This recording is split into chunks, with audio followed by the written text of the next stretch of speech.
তোমার একটা সেজদার দাম আল্লাহর কাছে কত দামি তুমি জানো না, কিন্তু আল্লাহ পাকের হাবিব বলেছে,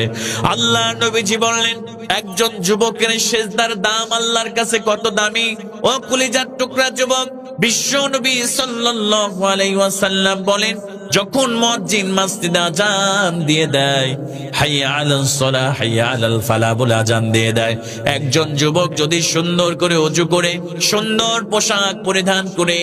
যদি সুগন্ধ মাখিয়ে পরিপাটি হয়ে মসজিদের দিকে রওনা দিয়ে দেয়, আল্লাহর নবী বললেন ওই যুবকের জন্য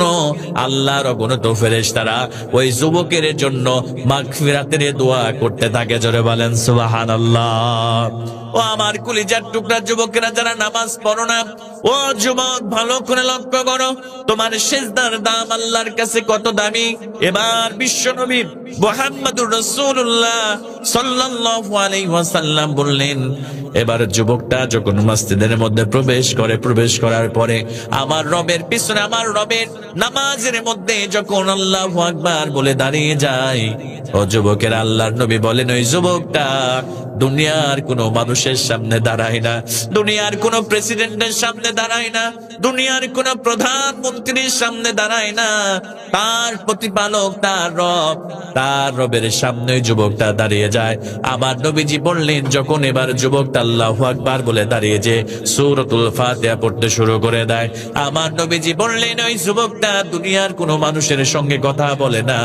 ওই যুবকটা তার রব, তার সৃষ্টিকর্তা, তার রিজিকদাতা, তার প্রতিপালক, তার অভিভাবক আল্লাহর সঙ্গে কথা বলা শুরু করে দেয়। জোরে বলেন সুবহানাল্লাহ।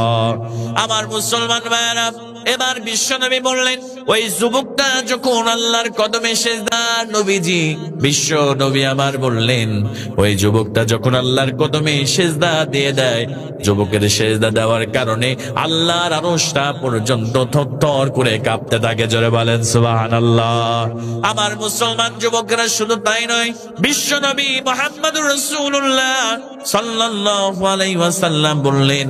ওই যুবকটা যখন আল্লাহর কদমে সেজদা দিয়ে সুবহান রাব্বিয়াল আলা বলে, আল্লাহ পাক সমস্ত ফেরেশতাদেরকে ডাক দিয়ে বলে, হুজুরিল্লাহ সাহেব ও আমার ফেরেশতারা, আমার যুবক বান্দার দিকে নজর করো, আমার যুবক বান্দা কি করছে। এবার ফেরেশতারা ডাক দিয়ে বলে, রব্বুল আলামিন আপনার যুবক বান্দা আপনার কদমে সেজদা দিয়ে আপনার বরত্বের ঘোষণা করছে, আপনার পবিত্রতার ঘোষণা করছে। আল্লাহ পাক রব্বুল আলামিন ওই যুবকদের উদ্দেশ্য করে ফেরেশতাদেরকে ডাক দিয়ে বলে, আমার ফেরেশতারা আমার যুবক বান্দা আমার কদমে সেজদা দিয়ে আমার পবিত্রতার ঘোষণা করছে, আমি আল্লাহ পাক রব্বুল আলামিন তার জীবনের সব গুনাহ মাফ করে দেয়া আমি আল্লাহ